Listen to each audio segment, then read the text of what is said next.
Squirtlemon Squad. Hey everyone, this is Doc Sally. This is just Jacob. And we have another match for the Squirtlemon Squad at our locals. We got Blueflare and ShineGreymon for EX4. Let's see who goes first. We got Blueflare going first. So Blueflare for this matchup, their best play is just trying to kill Shine as fast as possible.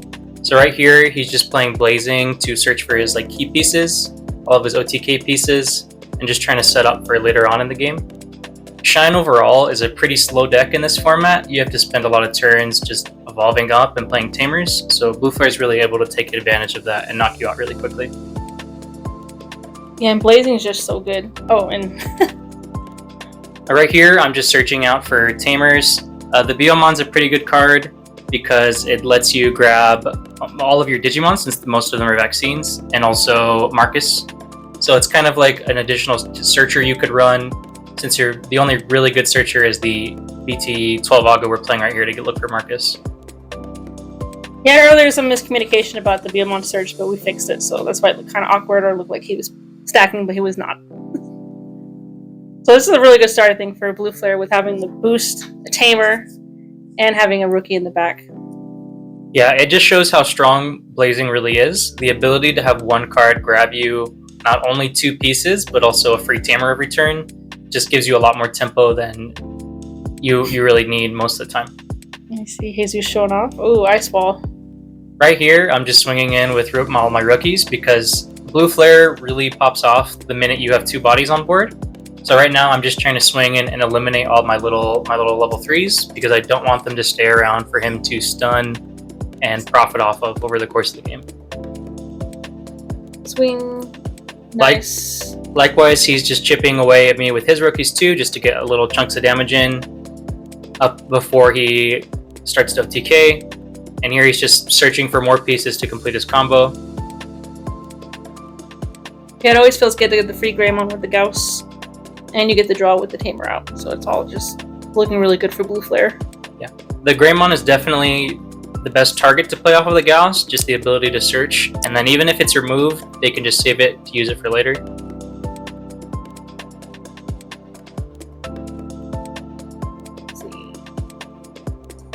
And it's such a stress-free match when you don't have to worry about your Tamers dying with Black War or anything. Yeah, Black War feels really oppressive for a lot of people. They have to worry about your own Tamers, but it's also nice to play any other matchup because there's really not a whole lot of decks like that where they can remove your free advantage. We got another Blazing. Wow. He's definitely not going to wait for Jesus. The main strategy for Shine in this matchup is to or for any matchup really in this set, is just to go into Ruin mode as fast as you can. Blueflare especially, because they don't really play any cards that go above 10k from Ruin mode, it often just makes them skip an entire turn and you can really lock them out of a game like that. So right here, I'm just trying to build up a good stack, maybe play some Tamers so that I can try to go into Ruin mode. With the baby first. The Rise. Ooh, and we get TK, but it's probably a little too late. Yeah, we got really good security right here, hitting a Tamer, and then we recover into another Tamer, but unfortunately he just did too much damage early on in the game, just so much chipping while we were stuck evolving and searching. It feels really good to search to find your cards, but you're also setting yourself back several turns, and against a deck like Blueflare, it can end really quickly. Alright, we're setting up for game 2. We got Shine going first. Got the double Agu, got some good draws, and you get to play a Tamer right away. And you can see the scariness and the security. Yeah, here we can see there's a Marcus and a Sunrise Buster that definitely deserves to be limited. So we'll see that come up later on in the game. I think TK is a really strong piece in Shine in this set because while next set you have the Geo Gray to look through on security, TK serves as a really good early game searcher in a way. And it lets you grab out key cards that would normally be stuck in there, like Ruin Modes or Shines. And it lets you sift out a monster card so you can put more Tamers back in. And then here he's starting the same way, just playing a Blazing to set up for later turns. You got some good stuff, even if he sends the sword at the bottom of the deck. And reinforcing memory boost is nice to see. Flash from the past. With the old Shine too.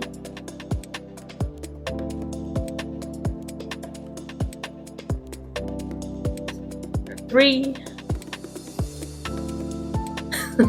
Oh, he's at 3. Another Blazing. See what we can find.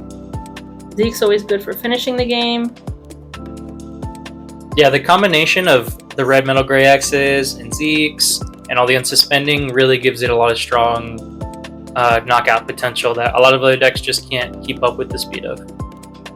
Yeah, it's nice to have the red package because you don't need to rely on them, but when you get it, it's really helpful, especially in the mirror match. Mm-hmm. Ooh, we got another Gauss. He's finally kind of getting a better setup. You are also at 6 security.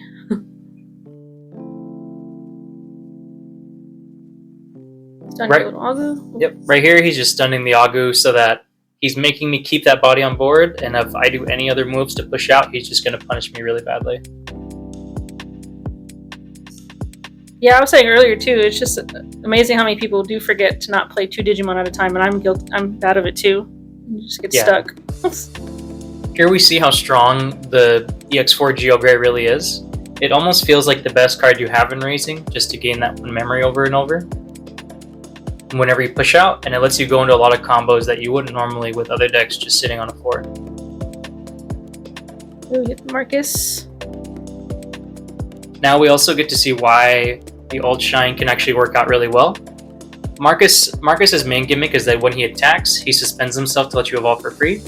But the BT4 Shine actually lets you, or BT2 Shine lets you skip around this by suspending the Tamer, so you can evolve without ever having to actually physically attack with the Marcus. And here we get a successful Ruin mode off.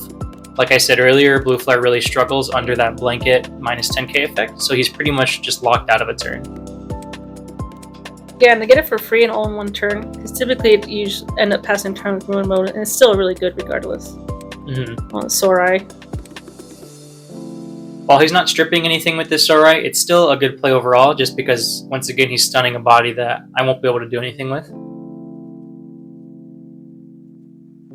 Let's see, change our minds. What made you switch the Geos?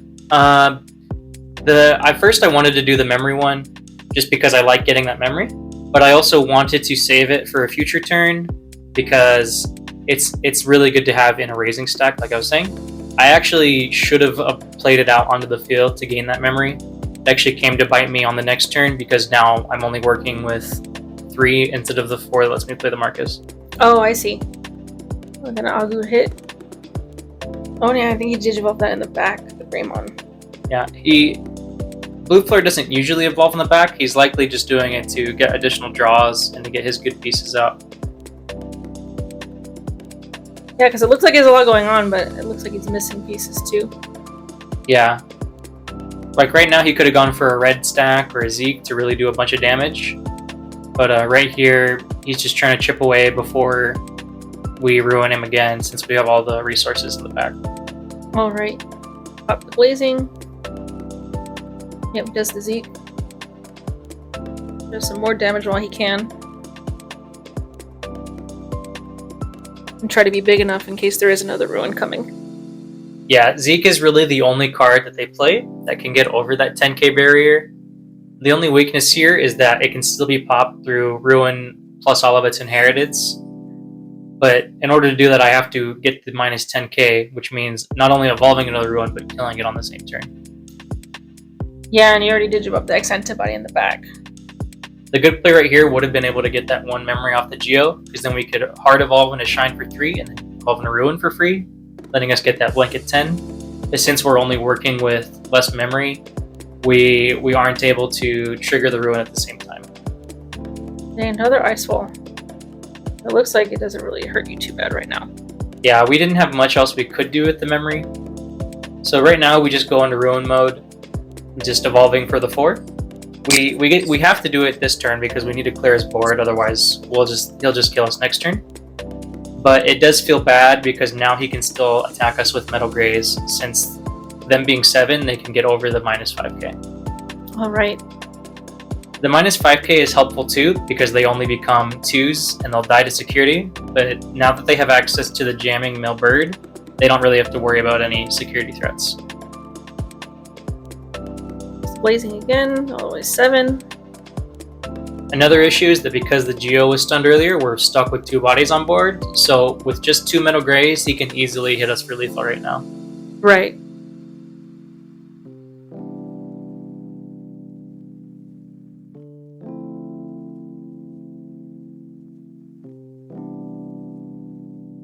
I think he's trying to remember how he lost his ShineGreymon.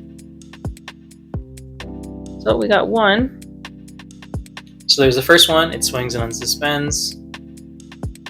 Solarmon. It would die, but he does have the jamming male bird. Oh, right. Nice swings, and we do hit the 1-up Sunrise Buster, allowing us to kill the metal. The only problem though is that he still has lethal with just another metal gray, but when he's looking through his hand, it looks like he doesn't have it, so he won't be able to kill us this turn. Yeah, it's a super close game. Yeah, I don't think he has it.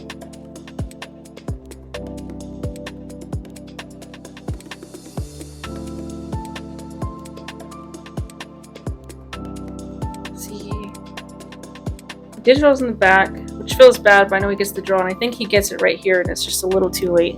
Yeah, he does get the metal right here, but because he's only at 2 memory, he's not able to play it and keep turn.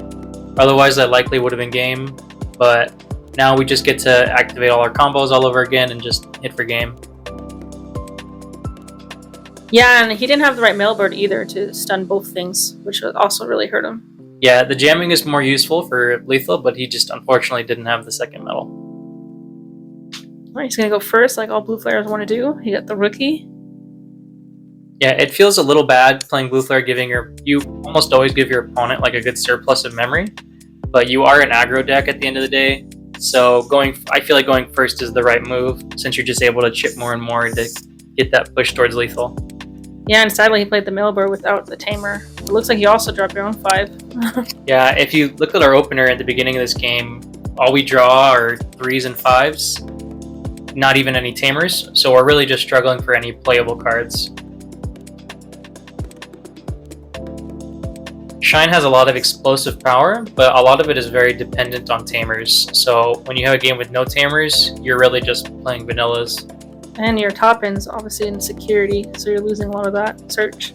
Here, I misplay really badly by choosing to swing into security and not the gray. I play down the solar, which would slow him down very badly, since it stops him from reducing play cost, but since I left that gray up, he can just evolve into the metal gray plasma launcher and just bottom it right there for free. It feels like that's one of the few ways you can counter Blueflare, but of course they have the right tool to bottom it. Yeah, and it's crazy because it's usually a 1-of, and he becomes a blocker with the Zeke. Purge. Here I'm trying to swing to get the Rise off the field so he can't stun it. But of course he protects himself with the Purge, blocking with the ShineGreymon Inheritable.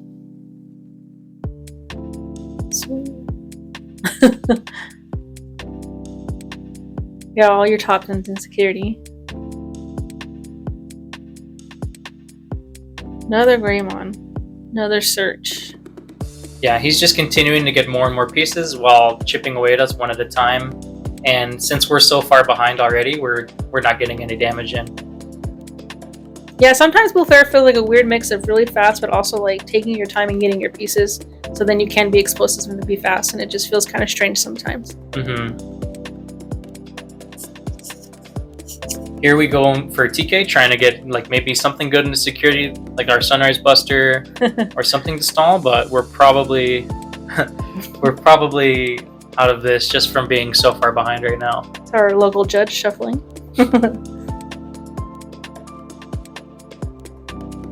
Swings with the gray. Now. Here we hit the Geo, which is very nice because it allows us to play it and pop it. But this can also be a negative against Blueflare, just because we now have another body for them to stun and take advantage of. Yep. But I like seeing the Geo gray. Oh, the stun, like you said, swing. We do live for one more turn.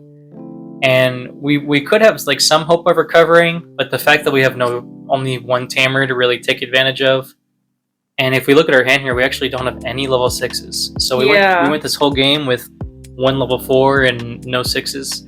It's just a case of not having the right tools to really break through. You'll hopefully find a piece. So, perfect top pick. But again, no 6s, so.